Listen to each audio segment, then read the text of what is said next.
This is Democracy Now!, democracynow.org, The Quarantine Report. I'm Amy Goodman as we continue our conversation with Dr. Paul Farmer, infectious disease doctor, renowned medical anthropologist, co-founder and chief strategist of Partners in Health, author of the new book, Fevers, Feuds, and Diamonds, Ebola and the Ravages of History.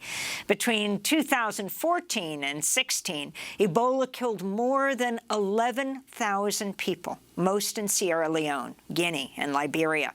I asked Dr. Farmer to talk about his new book and his work in West Africa during the Ebola crisis. Well, you know, I wrote the book, a lot of it in Sierra Leone. And as chance would have it, and I think we talked about this in 2014, I was in Sierra Leone in June of 2014, but for an unrelated matter, I was there for a surgical conference, and which I was involved in part in organizing. And I remember folks coming to the conference saying, you know, there's already Ebola in the neighboring countries. Should we really have it as a safe venue? And my response was that you don't get Ebola through medical conferences, but through caregiving, that is, nursing the sick and burying the dead, and that we would be okay. Shortly after that, I left, went back home to Rwanda. And as you will recall, my colleague, Humar Khan, Sierra Leone's leading infectious disease doctor, died of the disease on July 29th. And I began lobbying my own friends and coworkers to join in on the fight. And so I will add, Amy, that we were very tardy to get there, in my view, and arrived in October. And what I saw then in both Liberia and Sierra Leone was just terrifying. It's not like there's a terror with a respiratory virus that's invisible. That terror comes when someone is sick and fell ill. But there in the midst of this clinical desert, you know, there were times when we saw people collapse in the street and knew that it was likely or possibly from Ebola. And with some shame, you know, waited for those fully masked and gowned to come and help people. Now, that was not during the time which would follow in a couple of weeks in the Ebola treatment units and community care centers and abandoned public hospitals. We're still doing a lot of that work today. But the reason I wrote the book was I got to know a number of patients quite well, and as they recovered, we became very often friends. That initial group that I met in October, and some that I met in Ebola treatment units in the course of the worst weeks of the epidemic. And one of them, a young man named Ibrahim, on the night that I met him, told me that he had lost more than 20 members of his family to Ebola and asked me to interview him. And even though, as you point out, I'm an anthropologist as well as a physician, that was a very unusual kind of experience to have someone who just experienced such loss and was still recovering to make such a request. And that kind of convinced me that these stories from West Africa and the history of the place would be an important thing for me to learn about. And that was the genesis of the book. And so talk about Ebola, the outbreak, and then how it was contained. You talk about it as the caregiver's disease. Well, Ebola, like the coronavirus, is an RNA virus, and also likely both are zoonoses. That is, they come from other species, animal species, and then leap into humans. And if you look, stand back and look, a lot of the diseases that cause the highest number of deaths among humans have these zoonotic roots, and Ebola is one of those. Its natural host is still disputed. It may be a bat. You know, that seems plausible. But in the midst of all that, its origins in what species it came from was not really the task at hand. The task at hand there was stopping transmission from person to person, because once introduced into the human family, Ebola spreads easily through contact, and the two main sources of exposure are caregiving. First, you know, nursing the sick, cleaning up after them. And second, the last act of caregiving in most parts of the world and in most religious traditions is burying the dead. And those were causing the transmission. Now, the problem there, unlike the United States, is that there were not professional caregivers and there were not professional undertakers or morticians. So, of course, family members and traditional healers had to fill in that gap. And that's why so many people got sick and so many traditional healers got sick. And then, of course, the professional caregivers also experienced enormous risks. It wasn't just Dr. Khan. It was thousands and thousands of nurses, laboratory technicians, ambulance drivers, and doctors. And of the 1,000 or so that got sick during that time, probably more than half of them died. So that's again, another huge loss for any country. But if you're living in the medical desert and don't have a lot of physicians and nurses and lab techs and ambulance drivers, it's really something. Going back to the UN Secretary General's comments about COVID, the effects of that will be felt for years and decades if we don't step in and work to build those health systems again. Certainly, I don't know if that's certainly, as we've learned, dealing with health, with epidemics, with pandemics, if people have any questions about whether altruism is a motivation, we just understand we are all connected. You, Dr. Farmer, talk in your book about colonization, the slave trade, the catastrophic consequences on African nations. Talk about, though this is not usually talked about in health terms, you put the two together. Yeah. Well, let me just start, Amy, by saying that during the epidemic, the great majority of our attention, and certainly mine, was on the clinical response. That is, trying to make sure that Ebola treatment units, at least the ones with which we were affiliated, were not only places for isolation, but places for care. And care for Ebola is not rocket science, even without what are called specific therapies, like an antiviral, like remdesivir, for example, for COVID. Even without specific therapies, the interventions that are required to save the lives of the majority of Ebola patients are to replace the fluids that they've lost through nausea, vomiting, diarrhea, sweating, right? The torrid heat of the area. All those losses of fluids and electrolytes are what really imperil the lives of those sick with Ebola in the short term.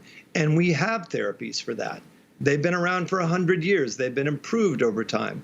You know, these oral rehydration salts, which you probably call Pedialyte, are important. And for those who cannot take oral medications because they're nauseated or vomiting or in a coma, there are IV solutions that can save lives in that manner. And even that was not happening across the region. And there were reasons for that, right?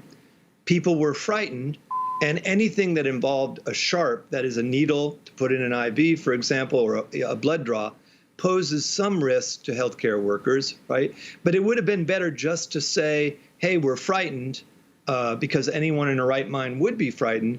But instead, we started having arguments about what kind of care was the appropriate care. And the arguments, I mean, especially within the what are called the international actors, which doesn't mean Academy Award-winning actors, but the NGOs and humanitarian groups that had flooded this region after the civil wars that afflicted it for some time, and then returned, obviously sometimes a different cast of characters, including ones that we know well, like the CDC, came back just a decade after this conflict ended to be involved in the Ebola response.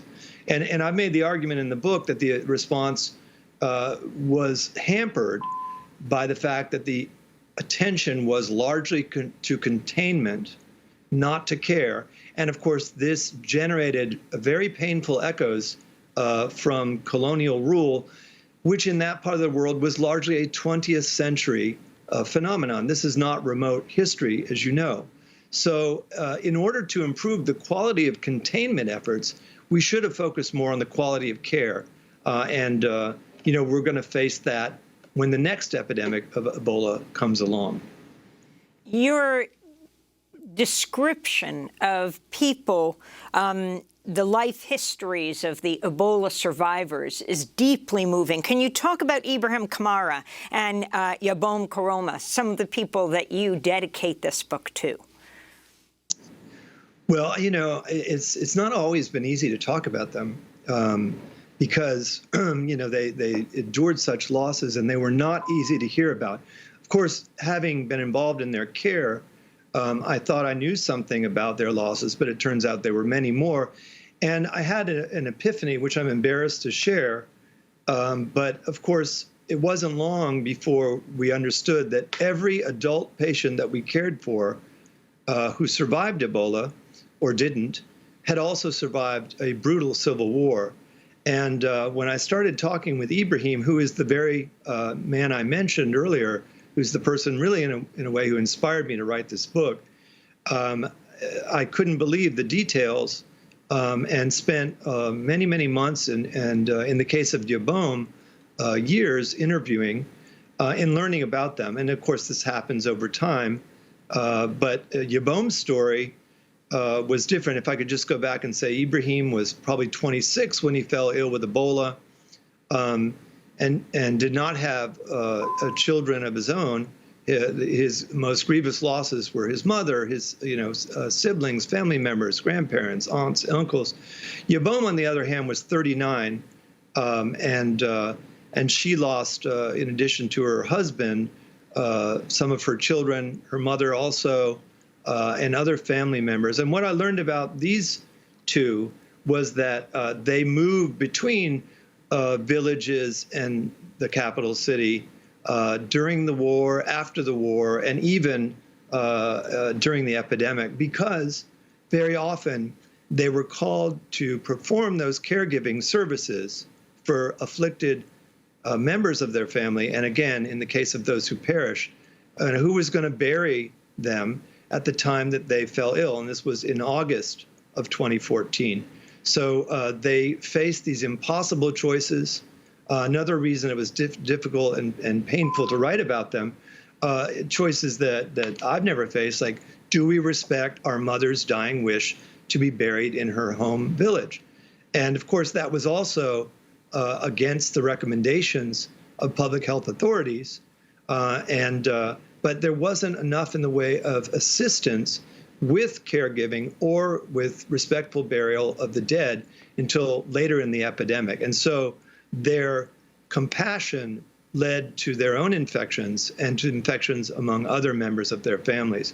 Now, I will add, Amy, that, of course, I'm still friends with these people, and they've recovered to varying extents. Yabom almost lost her eyesight as well because, as I think we discussed when we were together in August of 2014 to talk about Ebola, one of the complications is a blinding inflammation that can be readily treated with steroids and eye drops that cost, pennies or $1 to save someone's vision. So there were lots of complications, to say nothing of grief and psychological and emotional complications. There were lots of complications that endured in the months after the epidemic was brought under control. Dr. Farmer, you write that every American and most Europeans who fell ill with Ebola in West Africa survived. Different mortality outcomes emerged from the same strain of Ebola, depending on care that was or wasn't available, depending on your country of origin. If you can explain this and then expand that to what we are seeing today in this country, for example, also on the issue of racial differentials and disparities. Well, this is something that I encourage my students to grapple with, or our trainees in clinical medicine, which is case fatality rate. Because case fatality rate is a report card on the quality of the medical system. Right? And there are many parts to that. Referral to a clinical facility able to manage complications. And we're going to be facing the same challenge in the coming weeks. If hospitals become saturated, if we don't flatten the curve, then they become overwhelmed. And not only do they perform more poorly in terms of caring for those sickened by the pandemic, or in the case of Ebola, the epidemic, they also fail to provide the services that people need for other problems, other illnesses and injuries. And we saw a lot of that during Ebola, but we've also seen it in the United States once our hospitals in New England and New York became overwhelmed. And that's, of course, exactly what happened in West Africa as well. It just happened earlier and more devastatingly. But that's just the first part of the equation. Case fatality rate is a marker, a report card on what happens after you get infected, right? We also have racial disparities and other social disparities, as you've noted, in risk of infection. So all along that noxious path, we have to make interventions that lessen the risk for infection, but also that lessen the risk for a bad outcome once infected. And I think that is the goal before us with COVID-19, just as it was a goal during Ebola. Now, why am I bringing this up as a controversial matter? Because if the report card is only about disease control, that is stopping the epidemic, and not about survival once infected, why is it that people would go to an Ebola treatment unit to be isolated if they fear they will not receive care? And the answer is they won't, right? And this was not new. Treatment centers and treatment units that were really isolation and quarantine facilities proliferated across the continent of Africa under colonial rule and remained a feature there even after the end of colonial rule. And that pathology of focusing on disease control over care, I think, really weakened the epidemic.